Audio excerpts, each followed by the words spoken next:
नमस्कार, स्वागत है आपका एवन उत्तराखंड में। नजर डालते हैं इस वक्त की सुर्खियों पर। उत्तराखंड के मुख्यमंत्री पुष्कर सिंह धामी ने किया कौतिक मेले का शुभारंभ। शारदा नदी को नमामि गंगे प्रोजेक्ट से जोड़ने का दिलाया भरोसा। कलाकारों ने सांस्कृतिक कार्यक्रमों से बांधा समा।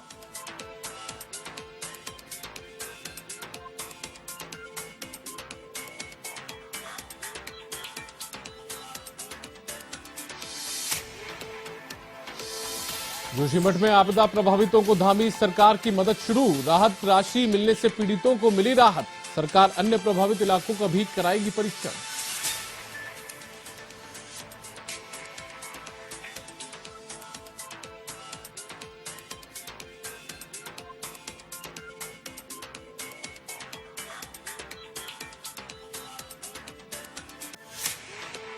सरयू बगड़ में सजा कांग्रेस का पंडाल। पूर्व सीएम हरीश रावत, कांग्रेस अध्यक्ष करण मेहरा ने सरकार पर लगाए गंभीर आरोप।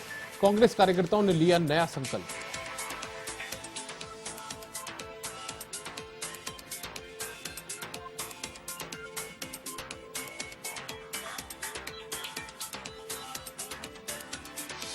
सांसद तीरथ सिंह रावत ने बोनसाल पुल का किया शुभारंभ। स्थानीय लोगों को मिली लकड़ी के पुल से राहत। स्थानीय विधायक राजकुमार पौरी भी रहे मौजूद।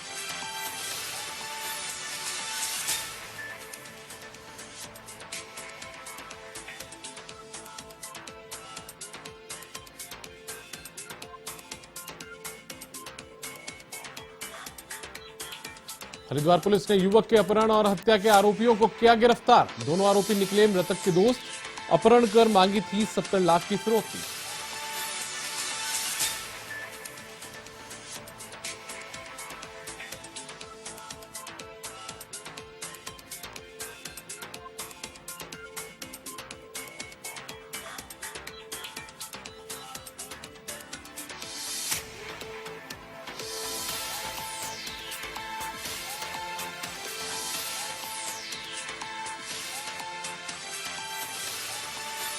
खबरों में आगे बढ़ते हैं। उत्तराखंड के मुख्यमंत्री पुष्कर सिंह धामी रविवार को चंपावत के टनकपुर पहुंचे, जहां उन्होंने टनकपुर रोडवेज वर्कशॉप का निरीक्षण किया, जिसे आधुनिक आईएसबीटी की तर्ज पर 57 करोड़ की लागत से बनाया जा रहा है। इसके बाद सीएम धामी गांधी मैदान में आयोजित हरेला क्लब उत्तरायणी कौतिक मेले में भी पहुंचे, जहां सीएम धामी ने मेले का शुभारंभ करते हुए क्षेत्र के विकास को लेकर 100 करोड़ रुपए की योजनाओं का शिलान्यास और लोकार्पण भी किया। मेले में स्थानीय कलाकारों ने सांस्कृतिक कार्यक्रमों की प्रस्तुति भी दी, जिसने सभी का मन मोह लिया।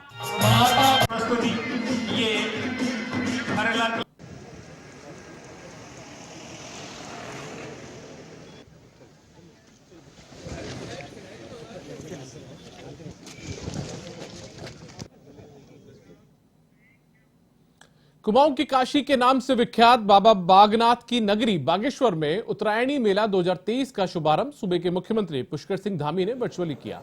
सीएम धामी की अनुपस्थिति में बागेश्वर पहुंचे अल्मोड़ा से सांसद अजय टमटा, भाजपा के राष्ट्रीय महासचिव दुष्यंत गौतम और कपकोट विधायक सुरेश सिंह गढ़िया ने सुरेश सिंह खेतवाल के साथ फीता काटा। मेले को भव्य रूप देने के लिए जिला प्रशासन बागेश्वर ने कुमाऊं और गढ़वाल क्षेत्र के स्थानीय कलाकारों को उत्तरायणी कौतिक में अभिनय दिखाने का मौका दिया है। इस दौरान खेलकूद की कई प्रतियोगिताएं हुई है।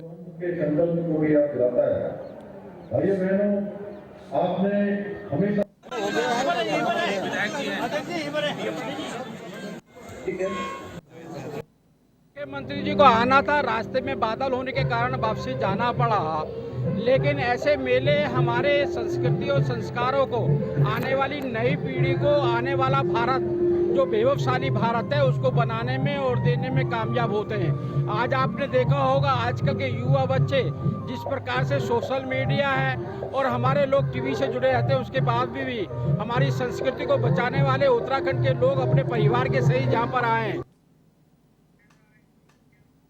उत्तराखंड के जोशीमठ में हुई आपदा के बाद लोगों को राहत राशि मिलना शुरू हो चुकी है। एक तरफ जहां जोशीमठ में लोग राहत पाकर खुश हैं, वहीं दूसरी तरफ धामी सरकार ठान चुकी है कि जोशीमठ के साथ उत्तराखंड के अन्य शहरों की धारण क्षमता का भी आकलन कराएगी और अगर उनमें क्षमता से ज्यादा निर्माण हुआ है तो उसको धीमा कराने का कार्य किया जाएगा। देखिए जोशीमठ में हो रहे पुनर्वास को लेकर एक रिपोर्ट।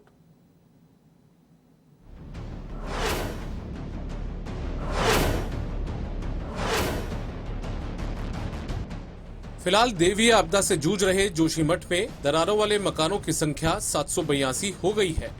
इसके अलावा 4 वार्डों में 148 भवन असुरक्षित चिन्हित किए गए हैं। जोशीमठ में आपदा की जद में आए 223 परिवारों को अभी तक शिफ्ट किया जा चुका है। सरकार पूरी तरह से जोशीमठ में पैदा हुई स्थिति से निपटने के लिए तैयार है। सीएम धामी ऐलान कर चुके हैं कि प्रभावितों को घबराने की जरूरत नहीं है। सरकार किसी को कोई तकलीफ नहीं होने देगी और प्रभावितों को सरकार उचित मुआवजा भी देगी। सभी विशेषज्ञों से भी हम लोग लगातार बात कर रहे हैं, जो लोग भी यहाँ पर आए हैं या जो एजेंसियाँ काम कर रही हैं, उन सभी का कहना है। और लगभग जो वाटर फ्लो है वो पहले से आधे से भी कम हो गया है, तो ये शुभ संकेत है। और भगवान बद्री विशाल की कृपा से, भगवान नरसिंह जी की कृपा से हमारा ये शहर जोशीमठ शहर पुनः अपनी पहले जैसी स्थिति में आएगा। जोशीमठ में जो स्थिति है उसमें भवनों की संख्या, जिसमें सर्वे चल रहा था उसमें संख्या 782 हो गई है भवनों जिसमें दरारों का सर्वे हुआ है। जो वार्ड असुरक्षित घोषित किए गए 4 वार्ड है, वो कल बताया गया था आपको। उसमें असुरक्षित क्षेत्र में स्थित भवनों की संख्या 148 है, जो 4 वार्ड है। उसमें जो वाटर का डिस्चार्ज था वो कल 190 था, आज उसमें थोड़ी बढ़ोतरी हुई है, 240 LPM हो गया है। तो ये एक शंका हम जाहिर कर रहे हैं कि जो बारिश हुई है उसके कारण ये डिस्चार्ज वाटर का थोड़ा बढ़ गया है फिर से। जोशीमठ में अब तक आपदा प्रभावित 125 परिवारों को 1.5 लाख रुपए की सहायता दी जा चुकी है। जोशीमठ में विस्थापित परिवारों के लिए मॉडल टेम्परेरी शेल्टर बनाए जा रहे हैं। ये ऐसी जमीन पर बनाए जा रहे हैं जो सुरक्षित हैं। प्रभावित लोगों को सरकार से राशि मिलने पर राहत मिली है। लोगों का कहना है कि सरकार जोशीमठ में आपदा प्रभावित लोगों के लिए जो भी कदम उठा रही है वो सराहनीय है। एक तरफ जहां जोशीमठ में आपदा से प्रभावित लोग गम के साए में हैं, वहीं सरकार के फैसलों और राहत कार्यों ने आपदा प्रभावित लोगों के चेहरों पर मुस्कान ला दी है। जो भी है ठीक है। तो अभी मतलब जो संतुष्ट हैं आप इन व्यवस्थाओं से फिलहाल? हाँ, फिलहाल संतुष्ट है। हाँ, सरकार बराबर व्यवस्था कर रही है। प्रशासनिक के कर्मचारी भी हमारे साथ लगातार वार्ता कर, उन्होंने हमें बता रखा है कि भाई आपके पास कोई भी कमियां होगी आप लगातार हमसे फ़ोन पे संपर्क करना। और जो भी कमियां हमको लग रहा है कि ये कमियां हो रही तो हम प्रशासन अधिकारी उप जिलाधिकारी महोदय से लगातार संपर्क में बने हुए हैं। तो अभी जो सरकार ने व्यवस्था कर रखी है उनसे मतलब ठीक है ना? फिलहाल तो सरकार व्यवस्था करी, तो ऐसी आपदा घड़ी में सरकार भी क्या कर सकते। अगर एक परिवार की बात होती तो 5-5, 600, 20 हज़ार की बात हो रही है, तो ऐसे में तो कुछ पब्लिक को भी रियलाइज करना पड़ेगा। बेटा व्यवस्था तो ठीक है, सरकार भी क्या करेगी, इतने लोगों का वो करने में तो टाइम लगता है जी। लेकिन व्यवस्था तो ठीक है, रहने के लिए ठीक है, पर क्या करें, छत तो है ही नहीं, अपना घर जैसा तो हो नहीं सकता जी। पर व्यवस्था ठीक लग रही है? ठीक है बेटा, व्यवस्था तो ठीक है। उत्तराखंड सरकार की यह कोशिश है कि जोशीमठ का नाम बचा रहे। सरकार ने जोशीमठ के लोगों को साफ कर दिया है कि सरकार उनके साथ है। सरकार के राहत कार्य, पुनर्वास और शिफ्टिंग जारी है। इससे यहाँ का जनजीवन फिर से पटरी पर आएगा और खुशियां लौटेगी। जोशीमठ से सतीश कोठारी के साथ देहरादून से टी अंसारी की रिपोर्ट।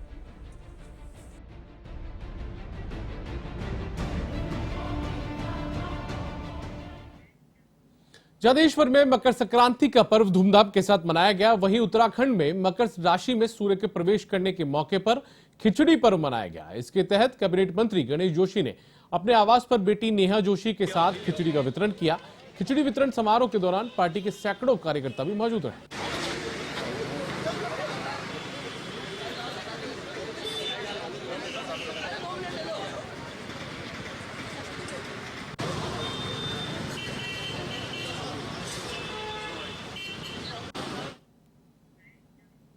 इधर मंगलौर में बसपा कार्यकर्ताओं ने पार्टी सुप्रीमो और उत्तर प्रदेश की पूर्व मुख्यमंत्री मायावती का 67वां जन्मदिन धूमधाम से मनाया।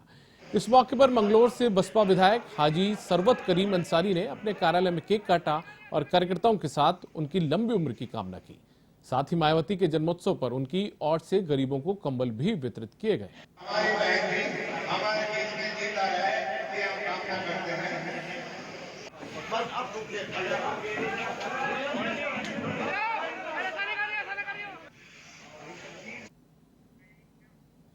गढ़वाल सांसद तीरथ सिंह रावत और पौड़ी के विधायक राजकुमार पौरी ने बौंसाल पुल का विधिवत शुभारंभ कर दिया है, जिससे क्षेत्र की जनता को आवाजाही करने में सुविधाएं मिलेंगी। गढ़वाल सांसद तीरथ सिंह रावत ने कहा कि क्षेत्र के ग्रामीण लंबे समय से लकड़ी के पुल से आवाजाही कर रहे थे और मांग कर रहे थे कि उनके लिए पक्के पुल का निर्माण किया जाए, जिसका प्रस्ताव तैयार कर जल्द निर्माण कार्य शुरू करवाया गया और इसका विधिवत रूप से आज शुभारंभ कर दिया गया है।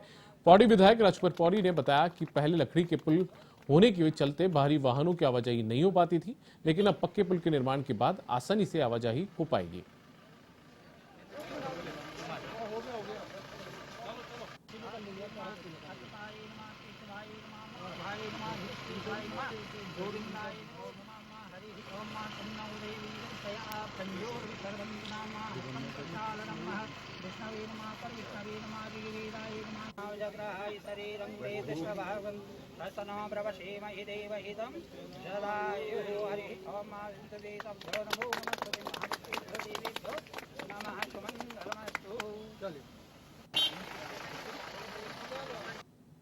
लेकिन जब अपनी सरकार और हमने संज्ञान लिया तो तत्काल इसको पिछले 2 वर्ष पूर्व भी इसका शिलान्यास हुआ है और आज इसका उद्घाटन और लोकार्पण किया है। इसमें आवागमन शुरू हो जाएगा। ऐसे ही और भी जगह पुलों का है। जहां देश भर में मकर संक्रांति का पर्व धूमधाम के साथ मनाया गया, वहीं उत्तराखंड में मकर राशि में सूर्य के प्रवेश करने के मौके पर खिचड़ी पर्व मनाया गया। इसके तहत कैबिनेट मंत्री गणेश जोशी ने अपने आवास पर बेटी नेहा जोशी के साथ खिचड़ी का वितरण किया। खिचड़ी वितरण समारोह के दौरान पार्टी के सैकड़ों कार्यकर्ता भी मौजूद हैं।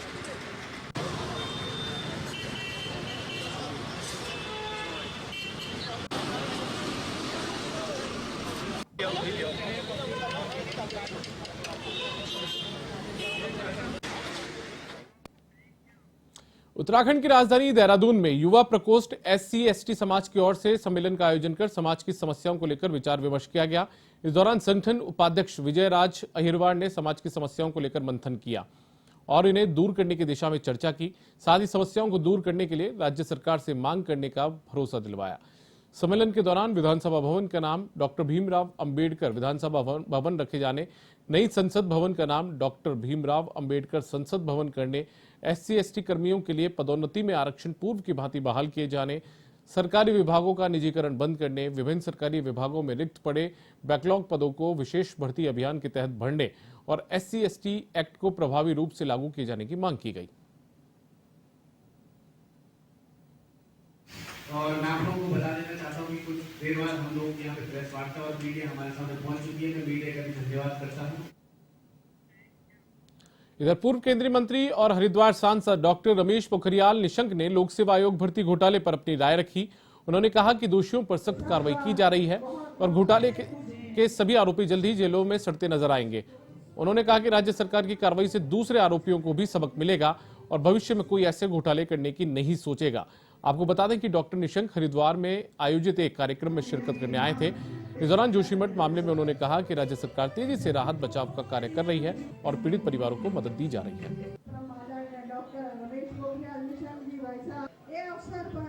मुख्य रूप से और डॉक्टर रमेश पोखरियाल निशंक जी भाई साहब।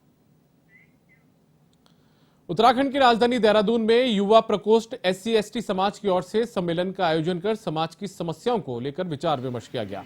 इस दौरान संगठन उपाध्यक्ष विजयराज अहिरवार ने समाज की समस्याओं को लेकर मंथन किया और इन्हें दूर करने की दिशा में चर्चा की।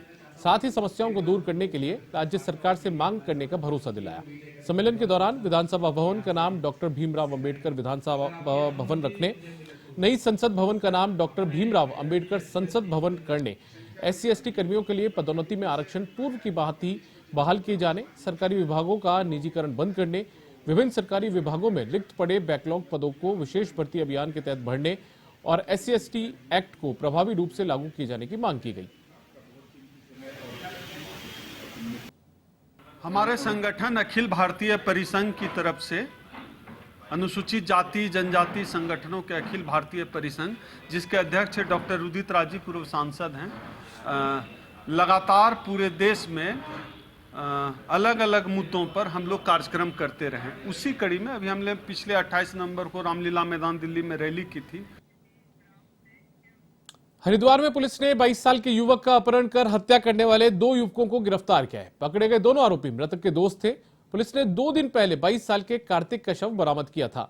परिजनों ने बहादुराबाद थाने में अपहरण का मुकदमा दर्ज करवाया और फिर पुलिस ने संदिग्धों को हिरासत में लेकर सख्ती से पूछताछ की। आरोपियों ने हत्या करना कबूल भी किया है और पुलिस को बताया कि उन्होंने माता पिता को फोन कर 70 लाख की फिरौती मांगी थी। अब पुलिस ने दोनों को गिरफ्तार कर जेल भेज दिया है।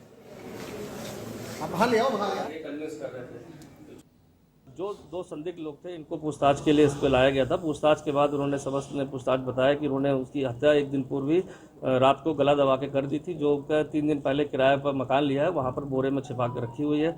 समस्त टीम द्वारा जब अभियुक्तों के साथ घटनास्थल का निरीक्षण किया गया तो लाश वहाँ पर पाई गई। पूरा जो षड्यंत्र था वो उसको मारकर और उसको कहीं ना कहीं परिवार के विश्वास में थे और वो पैसा उनको हासिल करना था और साथ ही साथ ये था कि बॉडी को डिस्पोज करने वाले थे, लेकिन 1 दिन पूर्व किसी कारणों से बॉडी को डिस्पोज नहीं कर पाए। तो नेक्स्ट डे उनकी प्लानिंग थी, लेकिन उससे पहले ही जो हमारी पुलिस टीम ने हर जगह के जो CCTV एनालिसिस और मोबाइल ट्रांजैक्शंस बैंक ट्रांजैक्शंस की थी उसके आधार पर जो है 2 लोग को पकड़ने के बाद विकासखंड पोखरी के सेम सांकरी की निगोली नदी में बड़ी मात्रा में मरी हुई मछलियां मिली हैं। ऐसा बताया है कि कुछ शरारती तत्वों ने नदी में ब्लीचिंग पाउडर डालकर मछलियों को मारा है। इसकी सूचना मिलते ही नदी किनारे लोगों की भीड़ जमा हो गई। इसके विरोध में भाजपा मंडल अध्यक्ष व स्थानीय वीरेंद्र पाल भंडारी ने बताया कि इस प्रकार से जीवों की हत्या करना बड़ा अपराध है। ऐसे लोगों पर वन विभाग को कार्रवाई करनी चाहिए। वहीं वन रेंज अधिकारी नागनाथ विमल किशोर नेगी ने बताया कि ऐसे लोगों को पकड़ने के लिए मौके पर वन विभाग की टीम भेजी है और इन पर ठोस कार्रवाई की जाएगी।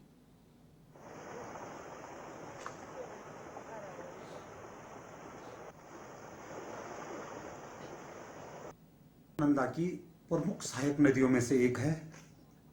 इसका उद्गम स्थल तृतीय केदार भगवान तुंगनाथ जी के चरणों के नीचे भुलकुंड तोक से इसका उद्गम स्थल है।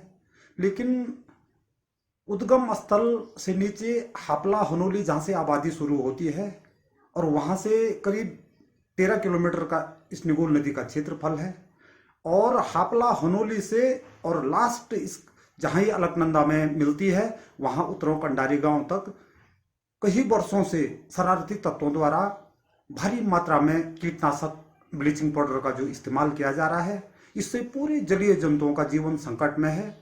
मछलियाँ नदी की सफाई कर्मी भी होती हैं